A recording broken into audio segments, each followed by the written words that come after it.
નમસ્કાર. The orbit affair ચેનલમાં આપનું સ્વાગત છે.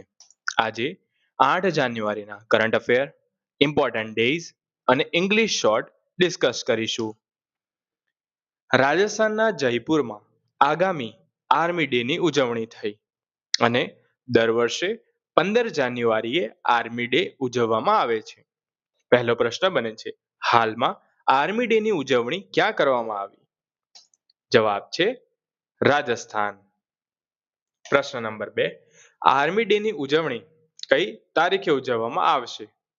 જવાબ છે 15 જાન્યુઆરી. ખેલો ઇન્ડિયા બીચ ગેમ્સનો પ્રારંભ ક્યાં થયો? દીવમાં. આ એક પ્રશ્ન આવી શકે છે કે કયા બીચ પર થયો? જવાબ છે ઘોઘલા બીચ પર. અને તેનું ઉદ્ઘાટન કાશ્મીરના ઉપરાજ્યપાલ મનોજ સિન્હા દ્વારા થયું. તો પ્રશ્ન બને છે, ખેલો ઇન્ડિયા બીચ ગેમ્સનું ઉદ્ઘાટન કોના દ્વારા કરવામાં આવ્યું? મનોજ સિન્હા, જે કાશ્મીરના ઉપરાજ્યપાલ છે. કયા ભારતીય આઈઆઈટી પર આંતરરાષ્ટ્રીય પરિષદ શરૂ કરવામાં આવી?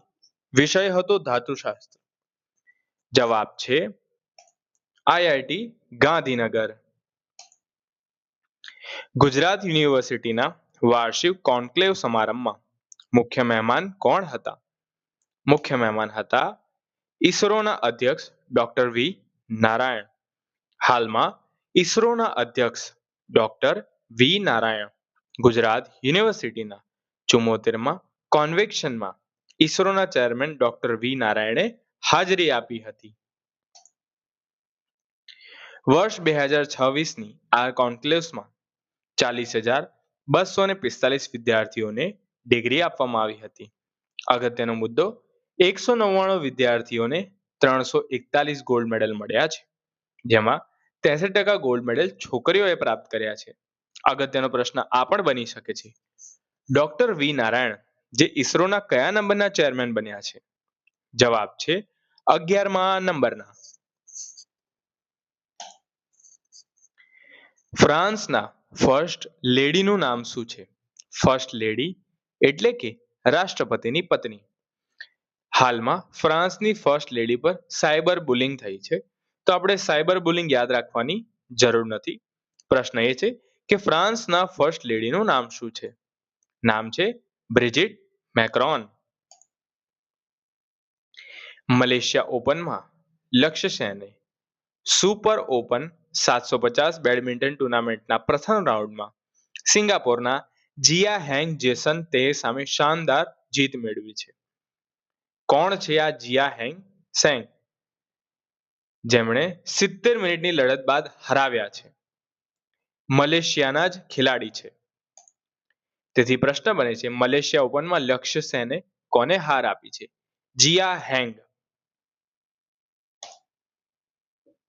હાલમાં France, Germany, Italy, Poland, Spain, Britain અને ડેનમાર્કે અમેરિકન રાષ્ટ્રપતિની ધમકી વિરુદ્ધ નિવેદન પ્રસિદ્ધ કર્યું છે. આપણે તેમના નિવેદન પૂછાય તેવી સંભાવના નથી. પૂછાઈ શકે શું? પ્રેસિડેન્ટ અને તેમની રાજધાની. ફ્રાન્સના પ્રેસિડેન્ટનું નામ છે એમ્યુનલ મેક્રોન અને ફ્રાન્સની રાજધાની છે પેરિસ. તે જ રીતે જર્મનીના પ્રેસિડેન્ટ છે ફ્રેન્ક વોલ્ટર સ્ટેનમેયર અને રાજધાની છે બર્લિન.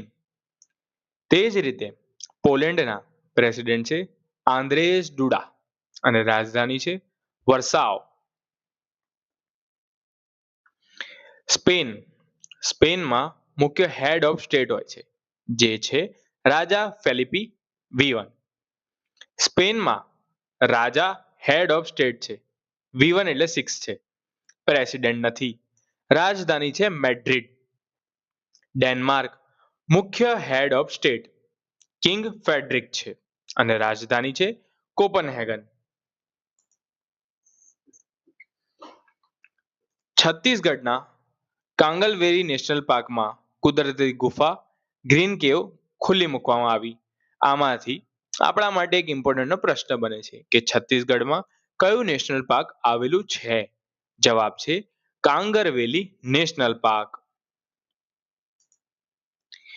ફિલ્મ નિર્માતા સુબોધ હાનોલકરની કઈ ફિલ્મ ઓસ્કર કન્ટેન્ડરની યાદીમાં સામેલ થનાર પ્રથમ મરાઠી ફિલ્મ બની છે? જવાબ છે દશાવતાર. અહીંયા નાટોનું સામૂહિક સુરક્ષાનું વૈશ્વિક મોડલ આપેલું છે, જે આપણે યાદ રાખવાની જરૂર નથી. પૂછાઈ શકે તો તેનું ફૂલ ફોર્મ. નાટોનું ફૂલ ફોર્મ છે નોર્થ એટલાન્ટિક ટ્રીટી ઓર્ગેનાઇઝેશન, જેનું મથક છે બ્રસેલ, બેલ્જિયમ. સ્થાપના કરવામાં આવી હતી 4 એપ્રિલ 1949 અને કુલ 32 સભ્ય દેશો છે. ભારત દ્વારા ચીની નાગરિકો માટે એક નવો ઇલેક્ટ્રિક બિઝનેસ વિઝા બહાર પાડવામાં આવ્યો, જેનું નામ શું છે? જેનું નામ છે EB4, એટલે કે પ્રોડક્શન ઇન્વેસ્ટમેન્ટ બિઝનેસ વિઝા. મિઝોરમમાં સાપની નવી પ્રજાતિ શોધાઈ, જેનું નામ શું છે? નામ છે ક્લેમેરિયા મિઝોરામેન્સિસ. શું નામ છે? ક્લેમેરિયા મિઝોરામેન્સિસ. યાદ રાખજો, પરીક્ષામાં એક નામ તો પૂછાય જ છે. રાજસ્થાનમાં ક્યાં વિશ્વની ઊંચી પ્રતિમા બની રહી છે? રાજસ્થાનના રાજસમંદ જિલ્લામાં વિશ્વની સૌથી ઊંચી પ્રતિમા બની રહી છે. તેમજ ગોવર્ધન પર્વત પર વિરાજમાન થઈ રહ્યા છે 111 ફીટના હનુમાન. કયા પર્વત પર? ગોવર્ધન પર્વત પર.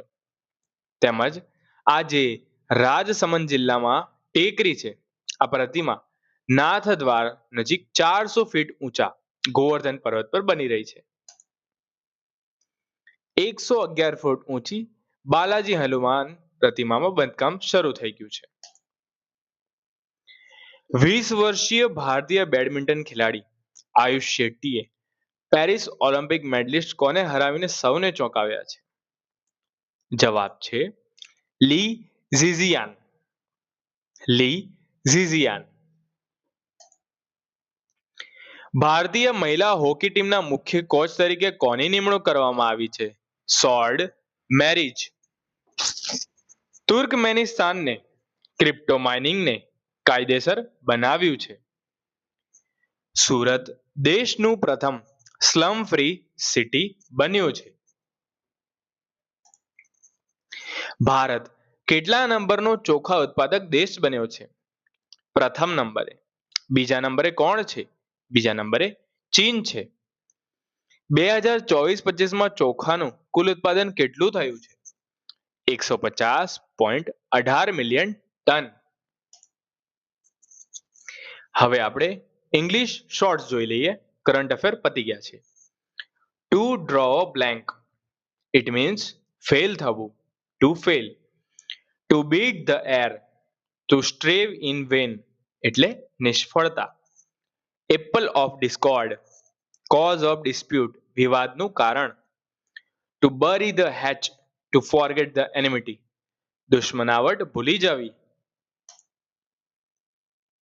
Two come into limelight, to get prominence, પ્રભુત્વ પ્રાપ્ત કરવું. To play duck and drakes, to waste money carelessly. To win laurels, to be famous. To have no backbone, to have no firmness of will. આ હતા આજના important current affair તેમજ English shorts. Video પસંદ આવ્યો હોય તો like કરજો, subscribe કરજો. ધન્યવાદ.